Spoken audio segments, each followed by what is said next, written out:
बहुत पुरानी बात है। अंजनी माता अपने पुत्र बाल हनुमान के साथ एक घने और शांत वन में निवास करती थीं।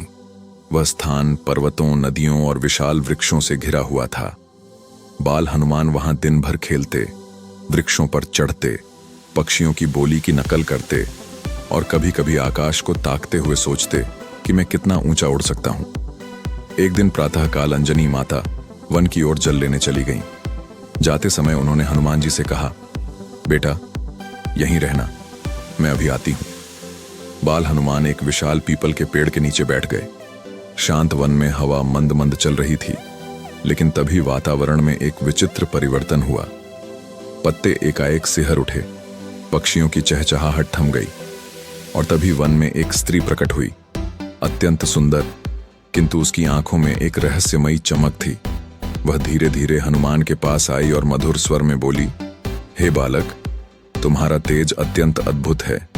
क्या तुम मेरी 3 परीक्षाएं पार कर सकते हो? यदि तुम सफल हुए तो तुम्हें अपार शक्तियां प्राप्त होंगी। हनुमान जी ने उसे देखा और सहज भाव से बोले, कैसी परीक्षा? वह मुस्कुराई और बोली, 3 वस्तुएं इस वन में छिपी हैं, एक अग्नि की, एक जल की और एक अंधकार की। उन्हें लाना सरल नहीं, पर यदि तुम सच्चे हृदय से जाओगे तो सफल हो सकते हो। हनुमान जी ने सिर हिलाया और बिना डरे पहली परीक्षा की ओर बढ़ चले। प्रथम परीक्षा, अग्नि की वस्तु उत्तर दिशा की ओर वे दौड़ते हुए पहुंचे, जहां एक गहरी खाई के बीच अग्नि पुष्प जल रहा था। जैसे ही वे उसके निकट पहुंचे, लपटों से एक अग्नि राक्षस प्रकट हुआ। वह गरजा, जो इस पुष्प को छूने आएगा वह भस्म हो जाएगा। हनुमान जी ने निडर होकर राम का नाम लिया और पुष्प की ओर बढ़े। उनकी भक्ति से अग्नि की लपटें शांत हो गईं और पुष्प स्वयं उनके हाथों में आ गया। राक्षस नष्ट हो गया। द्वितीय परीक्षा, जल की वस्तु। अब वे दक्षिण दिशा की ओर बढ़े, जहां एक रहस्यमयी सरोवर था। उसमें एक दिव्य जल कमल छिपा था, परंतु उस सरोवर की रक्षा जल नागिनें करती थीं। जैसे ही हनुमान जी उसमें उतरे, नागिनों ने उन्हें घेर लिया। हनुमान जी ने गहराई से श्वास ली और सारा जल पी गए। नागिनें भयभीत होकर भाग गईं और कमल उनके हाथ लग गया। तृतीय परीक्षा, अंधकार की वस्तु अंतिम दिशा पश्चिम की थी। वहां एक विशाल गुफा थी, जिसमें घना अंधकार छाया हुआ था। वह गुफा वास्तव में एक मायावी राक्षस का मुख था, जो वर्षों से गुफा का रूप धारण किए था। हनुमान जी जैसे ही भीतर गए, उन्हें कुछ भी दिखाई नहीं दिया। वहां एक अंधकार पिंड छिपा था, जिसे कोई नहीं पा सका था। उन्होंने राम का नाम स्मरण किया और एक तेज प्रकाश उनके भीतर से निकला। उस प्रकाश से अंधकार हट गया और उन्हें वह रहस्यमयी पिंड दिखाई दे गया।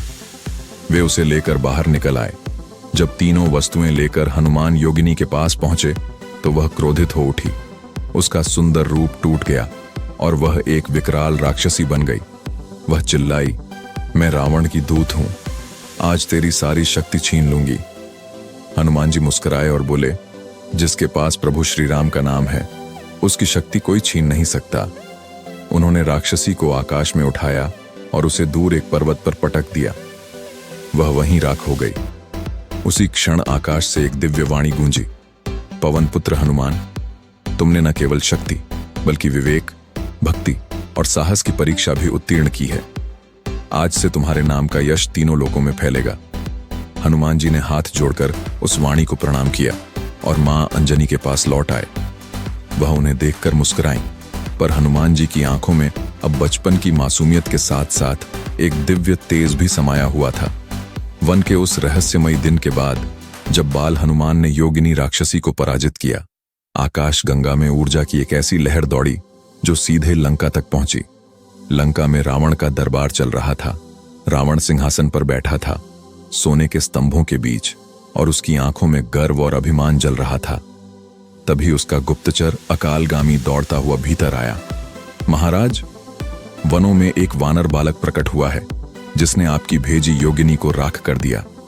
उसकी शक्तियां भयावह हैं। वह अग्नि को रोकता है, जल पी जाता है और अंधकार को चीरता है। रावण के चेहरे पर पहले हंसी आई, फिर गुस्सा। एक वानर बालक मेरी योगिनी को पराजित कर दे? वह कौन है? वह स्वयं को पवन पुत्र कहता है और राम नाम जपता है। राम नाम सुनते ही रावण के हृदय में कुछ कांपा। यह वही नाम था जिससे ब्रह्मा ने उसे सावधान किया था। रावण, जब राम का नाम वानर मुख से गूंजेगा तब तेरी विनाश गाथा आरंभ होगी। रावण ने उसी क्षण निर्णय लिया, मैं स्वयं जाऊंगा और इस बालक को पकड़कर लंका लाऊंगा। मैं देखना चाहता हूं कि यह कौन सा चमत्कारी जीव है। रावण का वन में प्रवेश। अगली रात रावण अपने रूप को साधारण तपस्वी में बदलकर उस वन में पहुंचा। हाथ में कमंडल, शरीर पर भस्म और आंखों में रहस्य। उसने ध्यानपूर्वक चारों ओर देखा और दूर एक वृक्ष पर खेलता हुआ एक बालक दिखाई दिया। वही बाल हनुमान। हनुमान जी को उस साधु की उपस्थिति का आभास हो गया। वे नीचे उतरकर पास आए और मासूमियत से बोले, स्वामी, क्या आप भी मेरी परीक्षा लेने आए हैं? रावण ठहर गया। वह सोच में पड़ गया। इस बालक के भीतर कोई दिव्यता है। उसके भीतर एक अग्नि है, पर उसका हृदय निर्मल है। क्या यह वही है जिसके बारे में देवताओं ने कहा था?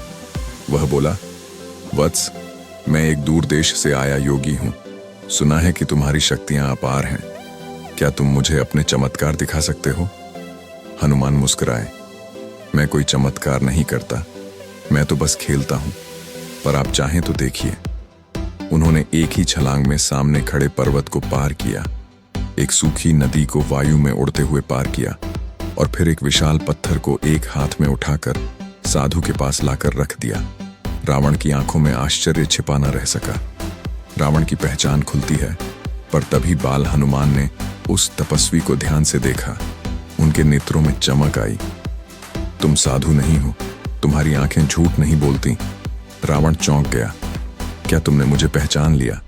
हनुमान ने राम नाम जपा और उस तपस्वी का असली स्वरूप प्रकट हो गया। रावण, वन कांप उठा। हनुमान जी के बाल तन गए और उन्होंने कहा, तो तू वही है जो राक्षसों का राजा कहलाता है? तू यहां क्यों आया? रावण अब क्रोध में था। तू कौन है जो मुझसे प्रश्न करता है? हनुमान जी ने वज्रस्वर में कहा, मैं पवन पुत्र हनुमान हूं। मेरे भीतर श्री राम का तेज है। और रावण, तेरे जैसे असत्य के सेवक की मेरे वन में कोई जगह नहीं। रावण ने त्रिशूल निकाला, पर जैसे ही उसने उसे आगे बढ़ाया, हनुमान जी की आंखों से एक दिव्य प्रकाश निकला, जिसने रावण को पीछे धकेल दिया। आकाश से एक वाणी आई, रावण, तुझे चेतावनी दी गई थी। तू जिस बालक को तुच्छ समझ रहा है, वही तेरा काल बनकर आएगा। रावण ने गुस्से से आकाश की ओर देखा और उसी क्षण अदृश्य हो गया। हनुमान जी का प्रण उस रात बाल हनुमान अकेले आकाश की ओर देख रहे थे। उन्होंने राम नाम लिया और भीतर से एक गूंज आई, तू मेरा दूत बनेगा, तू धर्म का वाहक बनेगा। रावण से अब तेरा रिश्ता बन चुका है, न्याय का। हनुमान जी ने शांत स्वर में कहा, जब तक रावण के जैसे अधर्मी जीवित हैं, तब तक मेरा बचपन भी रणभूमि बनेगा।